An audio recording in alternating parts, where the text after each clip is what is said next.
नमस्कार दोस्तों, फिल्मी बाबा मूवी एक्सप्लेनेशन चैनल में आप सभी का स्वागत है। आज हम जो मूवी एक्सप्लेन करने जा रहे हैं उसका नाम है द एडम प्रोजेक्ट। ये मूवी नेटफ्लिक्स पर रिलीज हुई है और टाइम ट्रेवल के ऊपर बेस्ड साई-फाई मूवी है। इस मूवी का एक्सप्लेनेशन को एंड तक ज़रूर देखिएगा क्योंकि इसके सीक्वेंस और एक्शन काफ़ी रोमांचकारी हैं और ये आपको बहुत पसंद आएगा। और अगर आपने अभी तक फिल्मी बाबा को सब्सक्राइब नहीं किया है तो सब्सक्राइब जरूर कर लीजिए। मूवी की शुरुआत साल 2050 से होती है। सीन में एक टाइम जेट को दिखाया जाता है जो किसी से बचने के लिए भाग रहा होता है। कुछ लोग उसके पीछे पड़े होते हैं। इस जेट पर हमला हो रहा होता है। खुद को बचाने के लिए यह पायलट अपने जेट की स्पीड बहुत ज़्यादा तेज कर लेता है जिससे कि वो वार्म होल में प्रवेश कर सके और वो खुद को बचाने में सफल हो जाता है। इस पायलट का नाम एडम होता है और इसी पायलट के इर्द गिर्द ही मूवी की कहानी घूमती रहती है।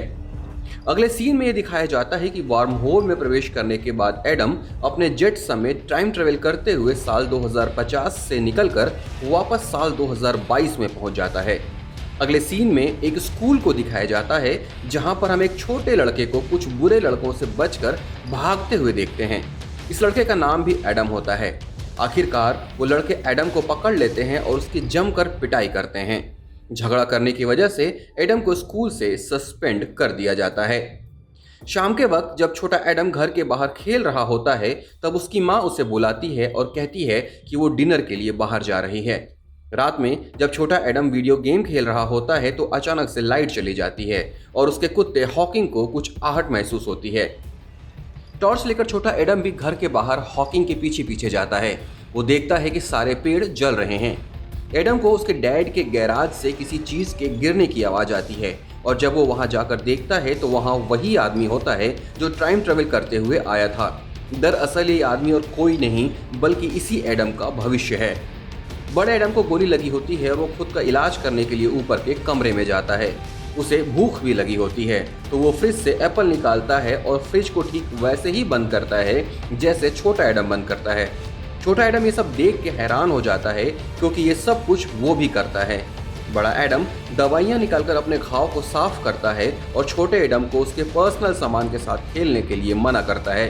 इन सारी बातों के बीच छोटे एडम को ये पता चल जाता है कि ये कोई और नहीं बल्कि उसी का भविष्य है।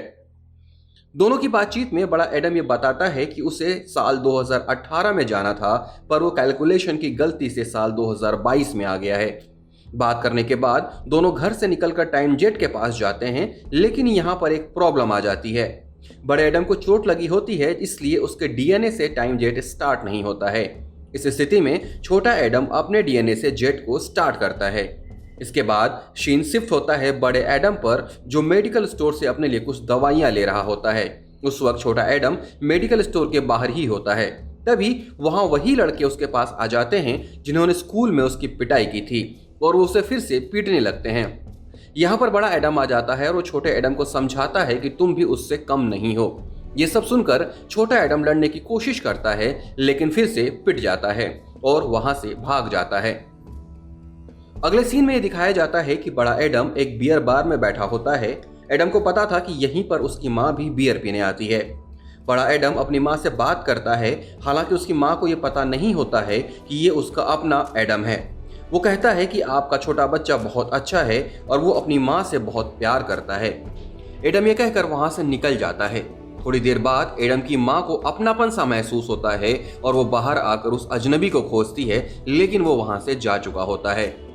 अगले सीन में हम ये देखते हैं कि छोटा और बड़ा एडम साथ में नाश्ता करते हुए लॉरा के बारे में बात कर रहे होते हैं जो बड़े एडम की गर्लफ्रेंड होती है। इस बीच बड़े एडम को किसी खतरे का एहसास होता है। वो अपना एक हथियार अपने पास रखता है और बाकी सामान को बैग सहित छोटे एडम को देकर उसे भागने को कहता है। अचानक से साल 2050 से टाइम ट्रेवल कर आए हुए दो सैनिक वहां आ जाते हैं जिन्हें एडम मार डालता है। लेकिन यहाँ पर कई सैनिक थे जिनसे बचने के लिए एडम उनसे लड़ना शुरू कर देता है।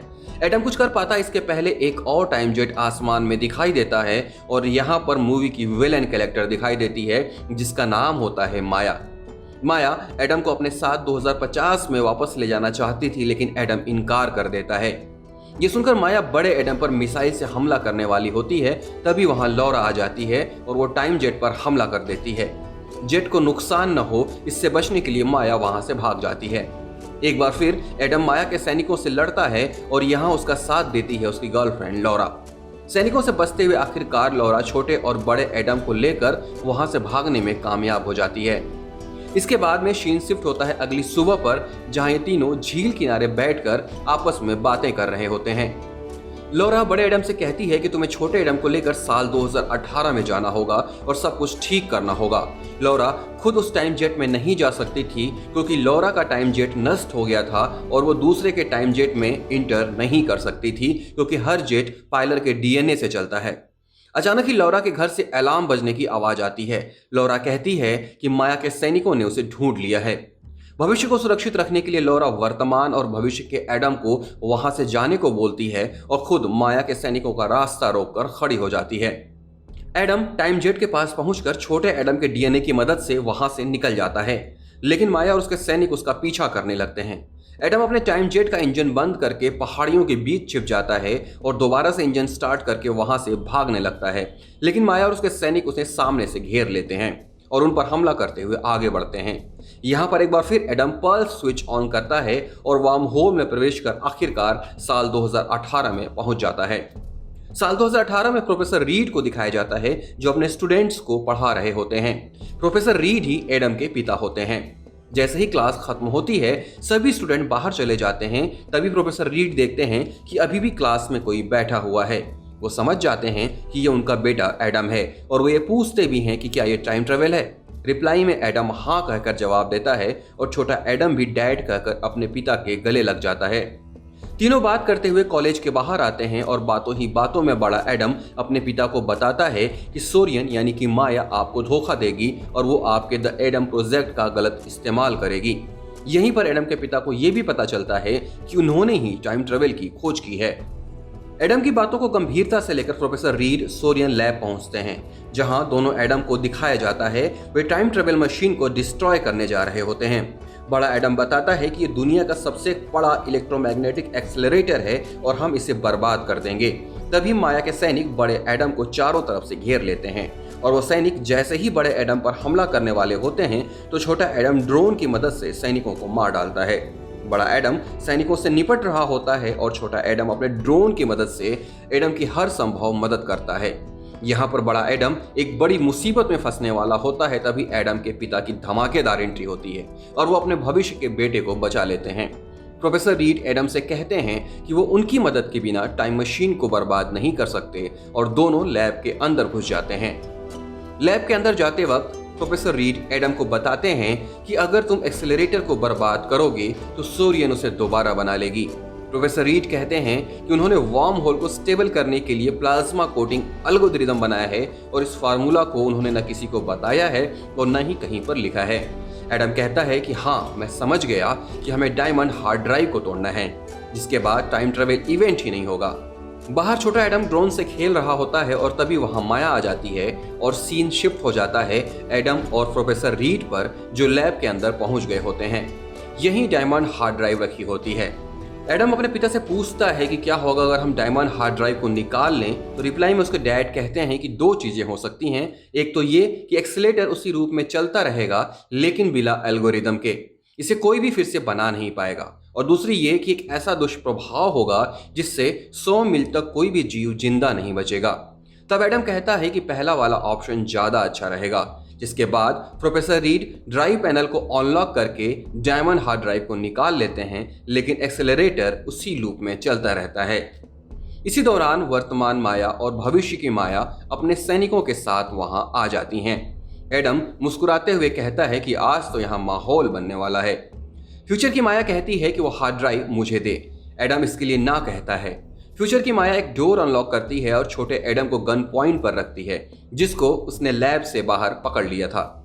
ये सब देखते हुए भी एडम हार्ड ड्राइव देने से मना कर देता है और ये सुनते ही फ्यूचर की माया छोटे एडम को शूट करने वाली होती है। तभी छोटा एडम अपने हाथ से गन को हटा देता है, जिससे गोली एक्सेलरेटर में जाकर लगती है और इलेक्ट्रोमैग्नेटिक पावर एक्टिव हो जाता है, जिससे लोहे की बनी सभी चीजें वो अपनी ओर खींचने लगती है। माया एक सैनिक क्रिस्टो से कहती है कि एडम से हार्ड ड्राइव छीन ले। एडम और क्रिस्टो के बीच फाइट स्टार्ट हो जाती है। एक समय ऐसा आता है कि क्रिस्टो एडम पर भारी पड़ रहा होता है और उसे मारने ही वाला होता है। तभी एडम उसे जोर से धक्का दे देता है और क्रिस्टो एक्सेलरेटर में चला जाता है, जहां उसकी मौत हो जाती है। दोनों एडम और उसके डैड वहां से जाने वाले होते हैं कि तभी दोनों माया बंदूक लेकर वहां आ जाती है और उनसे हार्ड ड्राइव मांगती है। एडम फिर से इनकार करता है। यहाँ पर भविष्य की माया वर्तमान की माया को एडम को शूट करने को कहती है, लेकिन वो ऐसा नहीं कर पाती। भविष्य की माया बंदूक छीनकर वर्तमान की माया को धक्का दे देती है। इसके बाद भविष्य की माया ये भी बताती है कि एडम की गर्लफ्रेंड लौरा को उसने 2-2 बार मारा है। माया बंदूक से गोली चला देती है, लेकिन गोली एडम को लगने की बजाय कुछ दूर तक सीधी जाकर एक्सेलरेटर की ओर मुड़ जाती है और यहाँ खड़ी वर्तमान की माया को लगती है, जिससे उसकी मौत हो जाती है। इस माया के मरने से भविष्य की माया अपने आप मर जाती है, क्योंकि जब प्रेजेंट ही नहीं रहेगा तो फ्यूचर कहां से होगा। ये सब होने के बाद तीनों देखते हैं कि लैब का डोर बंद होने में कुछ ही समय बचा है। वे तीनों ही भागकर डोर बंद होने से पहले बाहर आ जाते हैं। अगले सीन में दोनों एडम और उनके डैड को दिखाया जाता है। वो चलते चलते अपने घर की ओर जा रहे होते हैं और बात करते करते एडम अपने डैड से कहता है कि अब उनके पास ज्यादा समय नहीं है। घर पहुंचने पर दोनों एडम अपने डैड को कुछ बताना चाहते थे, लेकिन प्रोफेसर रीड कहते हैं कि वो जानते हैं कि तुम दोनों उनसे क्या कहना चाहते हो। वे तीनों घर के बाहर एक साथ बॉल खेलने लग जाते हैं। ऐसा वो इसलिए करते हैं ताकि ये यादें उनके दिमाग में रहें। खेलते खेलते ही दोनों एडम गायब हो जाते हैं, या फिर ये भी कह सकते हैं कि वे दोनों अपने अपने टाइम में वापस चले जाते हैं। अगला सीन साल 2022 का होता है। यहाँ पर एडम की माँ अपना कुछ काम कर रही होती है। एडम अपनी माँ से कहता है कि आज तुम काम पर नहीं गई, तो उसकी माँ कहती है कि मुझे घर पर आज बहुत से काम है, क्या तुम मेरी मदद करोगे। रिप्लाई में छोटा एडम कहता है कि माँ मैं स्कूल जा रहा हूँ। जाते जाते छोटे एडम को वो बात याद आ जाती है जो एडम ने उससे कही थी कि घर जाकर माँ को प्यार से गले लगाना और माँ से अच्छा बर्ताव करना। जिसके बाद वो वापस मुड़कर अपनी माँ को प्यार से गले लगाता है और आई लव यू बोलकर स्कूल के लिए चला जाता है। एडम की माँ उसमें आए बदलाव को देखकर हैरान रह जाती है। अगले सीन में ये दिखाया जाता है कि एडम बड़ा हो गया है और कॉलेज में क्लास अटेंड कर रहा है। यहीं पर वो लौरा से पहली बार मिला था। थोड़ी देर में लौरा वहां आती है।